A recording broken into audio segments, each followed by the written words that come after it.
Subscribe करें और देखें एक दिल दहला दिल वाली हॉरर स्टोरी। बिना घबराएं बेल आइकन प्रेस करना ना भूलें दोस्तों। ये चैनल केवल मनोरंजन के लिए है, हम किसी भी अंधश्रद्धा को बढ़ावा नहीं देते। अमावस्या की रात सुनील अपनी बीमार बेटी पिंकी को लेकर घबराकर एक पुरानी हवेली के दरवाजे पर दस्तक देता है।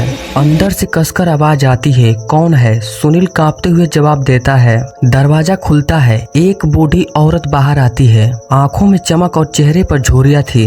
हवेली के अंदर धूप, जड़ी बूटियों की अजीब गंध और रहस्यमयी वातावरण था। दादी माँ गांव की पुरानी तांत्रिक थी। पिंकी को देखते ही और कहती है, इस पर किसी का साया डाला हुआ है।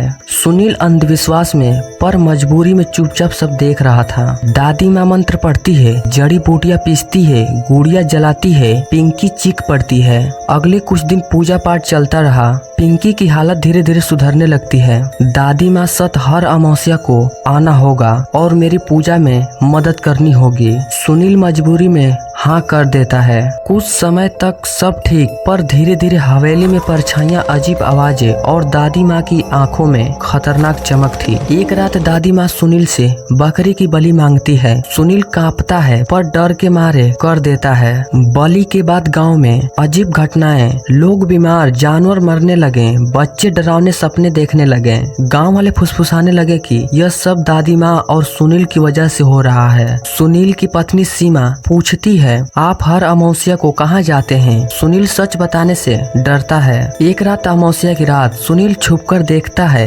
दादी माँ किसी औरत से बात कर रही थी। वह औरत उसकी बहन गीता है, जो सालों पहले लापता हो गई थी। अब आत्मा के रूप में दादी माँ के वश में है। सुनील को सच्चाई समझ में आ जाती है। पिंकी का साया गीता की आत्मा में ट्रांसफर कर दिया गया है। सुनील गुस्से में हथियार उठाता है और दादी माँ पर हमला कर देता है। दादी माँ आग जैसी आंखों से मंत्र पढ़कर सुनील को जकड़ लेती है। गीता की आत्मा लाचार नजर आती है। वह सुनील को बचाना चाहती है पर बंधी हुई थी। दादी माँ काली पुतली निकालकर उसमें सुई चुभोती है। सुनील असलियत दर्द में तड़पता है। दादी माँ घोषणा करती है, अब तुम मेरे वश में हो, तुम्हारी बेटी का साया हमेशा के लिए रहेगा। सुनील अंधेरे में डूबता है और बेहोश होकर गिर पड़ता है। अगले दिन गाँव वाले उसे हवेली के बाहर पाते हैं, शरीर पर निशान और आँखों में खालीपन। हवेली के अंदर दादी माँ मुस्कुरा रही है। अब उसके पास दो गुलाम हैं, एक आत्मा गीता और एक इंसान सुनील। गांव में अमावस्या की रातें डर की प्रगति बन जाती है। लोग कहते हैं हवेली से आवाज आती है। कभी कभी सुनील को हवेली के चारों ओर आत्मा की तरह भटकते देखा जाता है। पिंकी ठीक हो जाती है पर उसे कभी सच नहीं पता चलता कि पिता ने कितनी बड़ी कीमत चुकाई है। कहानी का अंत, काला जादू अब भी जिंदा है और यह सिर्फ कहानी नहीं बल्कि चेतावनी भी है। अगर आपको हमारी ये कहानी पसंद आई हो तो इसे लाइक और शेयर करना ना भूलें साथियों।